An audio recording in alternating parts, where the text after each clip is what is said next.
আপনি লা ইলাহা ইল্লাল্লাহ ঠিকই মানেন, কিন্তু আপনি সুদের ব্যবসা করেন। দুঃখ লাগে মুসলমানের কারবার দেখে, খুব কষ্ট লাগে। এই অর্থনীতি আজকে আমাদের সমাজে নাই, খুব দুঃখ। কেউ আমার কথায় মাইন্ড করবেন না। আল্লাহ সুবহানাহু ওয়া তাআলার যাকাতের বিধান দিয়েছে মসজিদ গড়ানোর জন্য নয়।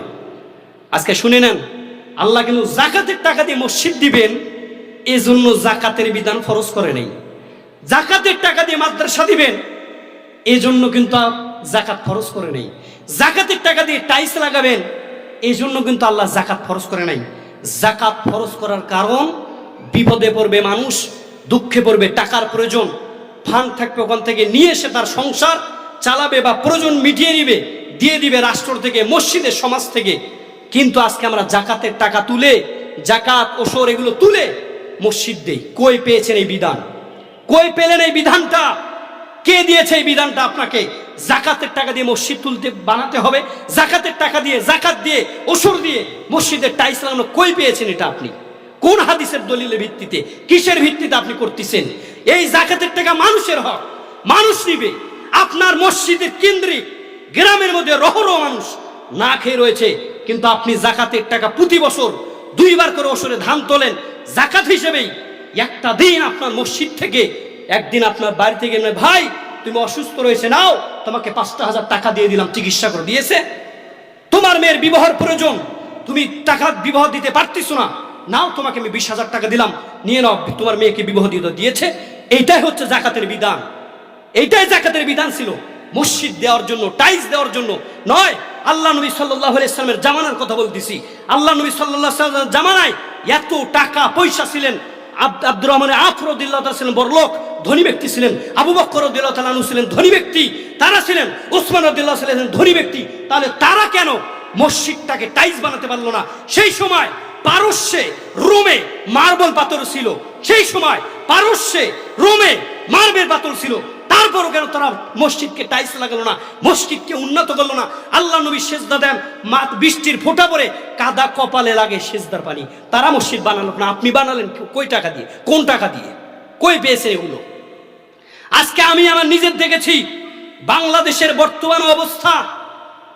আজকে আমরা, আল্লাহ তো নিজে বলেছেন, ইয়াল্লাযিনা আমানু লা তাকুলুর রিবা আযআফা মুযাআফা, হে ঈমানদারগণ তোমরা সুদ খেও না চক্রবৃদ্ধি হারে। আজকে আমরা আমার ভাইয়ের মধ্যে সুদ চালু করেছি। আমি আমার নিজের কথা বলতেছি। আপনি বলবেন আপনি হুজুর মানুষ হয়ে আপনার এটা কিভাবে হয়? ভাই, বাস্তবতা আপনাকে যতদূর সম্মুখীন করাবে, বক্তৃতা আপনাকে অতদূর সম্মুখীন করাবে না।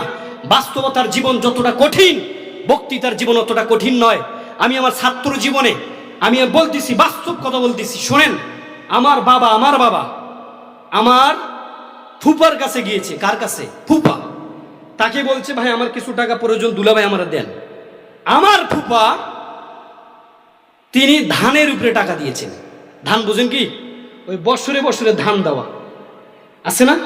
আমি 10,000 টাকা দিলাম, বছরে 2 মণ বা 3 মণ ধান দেওয়া লাগবে। ভাই, আমার নিজের ফুপা তিনি দিল কি? অথচ আত্মীয় সম্পর্ক কি নেই, সুদ চলতেছে। একজন ব্যক্তি নামাজ পড়তে গেছে, হুন্ডা রেখে, সাইকেল রেখে, ভ্যান রেখে, অটো ভ্যান রেখে, অটো রিক্সা রেখে, অটো রেখে নামাজ পড়ে উঠে এসে দেখেছে তার নেই, অটো নেই। কেন নেই? চুরি হয়ে যাচ্ছে। যাকাতের বিধান যদি চালু থাকতো, চোর খুঁজে খুঁজে বের করে, ভাই তোমাকে দিলাম, ধরো ব্যবসা করে খাও, হতো। আল্লাহ রাসূলের ছিল এই বিধান, সাহাবায়ে কেরামদের ছিল এই বিধান। যাকাতের টাকা তারা কাজে লাগিয়েছে, মসজিদ মাদ্রাসার কাজে লাগায় নেই। আজকে আমাদের অর্থনীতি হওয়ার কারণে এইগুলোই, এই মসজিদ ভিত্তিক করে তারা নিজেদের মসজিদ টাইজ করতে, মুসল্লি নাই। আল্লাহর কসম করে বলি, আল্লাহর কসম, আপনি যাকাতের টাকা তুলে মসজিদ ভিত্তিক সমাজ গড়ান, এইভাবে দিয়ে দেন, দেখবেন মসজিদে লোক দিতে পারবেন না, লোক দিতে পারবেন না। তারা আসবে, আপনাকে শর্ত দিবেন, ভাই 5 ওয়াক্ত সালাত আদায় করা লাগবে। আসবে না? আসবে না? একটা জয়ীব, কেউ বলছে হাদিসটা জয়ীব, একাদুল ফকর ইলাল কুফর, যে দরিদ্র মানুষের কুফরের দিকে নিয়ে যায়। এই অর্থের কারণে অনেক মানুষ ইহুদি খ্রিস্টানের ধর্ম গ্রহণ করে। জানেন কিনা জানি না। আপনাদের এটা বর্ডার এলাকা না, আমার বাড়ি গাইবান্ধা এলাকা, গাইবান্ধার পাশে রংপুর, পঞ্চগড়, হিলি, তারপরে হচ্ছে আপনার লালমনিরহাট, এই জায়গাগুলো বর্ডার এলাকা। আমি কিছুদিন আগে, 2 থেকে 3 বছর আগে দেখলাম একটা ফ্যামিলি, সম্ভবত 5 থেকে 7 জন হবে, তার খ্রিস্টান ধর্ম গ্রহণ করেছে। টাকার কারণে খ্রিস্টান ধর্ম গ্রহণ করতেছে। এই মালুমঘাট চট্টগ্রামে একটা হাসপাতাল দিয়েছে, তারা হাসপাতাল দিয়েছে মালুমঘাটে চট্টগ্রামে। 10 কিলোমিটার জায়গাতে আজান দেওয়া হয় না, কিন্তু ওই মালুমঘাটে যখন চট্টগ্রামে হাসপাতালটা দেয়, একটা আমার একটু খ্রিস্টানও ছিল না। বর্তমানে এখন ৭০,০০০-এর বেশি খ্রিস্টান, ৭০,০০০। কি বুঝলেন? টাকা দিয়ে। অনেক সংস্থা আছে আপনার এলাকাতেই, ইহুদি খ্রিস্টানের অনেক সংস্থা আছে। অনেকজন ভেতরে ভেতরে তারা কি হয়ে গিয়েছে? ইহুদি খ্রিস্টান হয়ে গিয়েছে, এই টাকার অভাবের কারণে, এই টাকার অভাবের কারণে।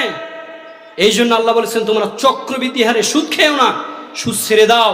চাচাতো ভাই, জ্যাঠাতো ভাই, তারপরে হচ্ছে ফুফাতো ভাই, খালাতো ভাই, নিজের ভাই বোনের মধ্যে আজকে সুদ চালু হয়ে গিয়েছে। দুঃখ লাগে বর্তমানে এগুলো অবস্থা নয়। আসলে আমরা সবাই মুসলিম মুসলিম দাবি করি, কিন্তু আদৌ আমরা কি নেই? মুসলিমের কাতা নেই। সুদ খেয়ে ওরা তো চায় যে আমরা আমাদের মা বোনদের সাথে, আল্লাহ নবী সাল্লাল্লাহু আলাইহি সাল্লাম বলেছেন, সুদের ৭০-এর চেয়েও বেশি গুনাহ রয়েছে। তার মধ্যে সর্বনিম্ন যে গুনাহটা, এটা হচ্ছে মায়ের সাথে জেনা করা। মায়ের সাথে জেনা করা। আপনি বাধ্য, আপনাকে বাধ্য করতেছে সুদ নিতে, আপনাকে আমাকে বাধ্য করতেছে সুদ নিতে।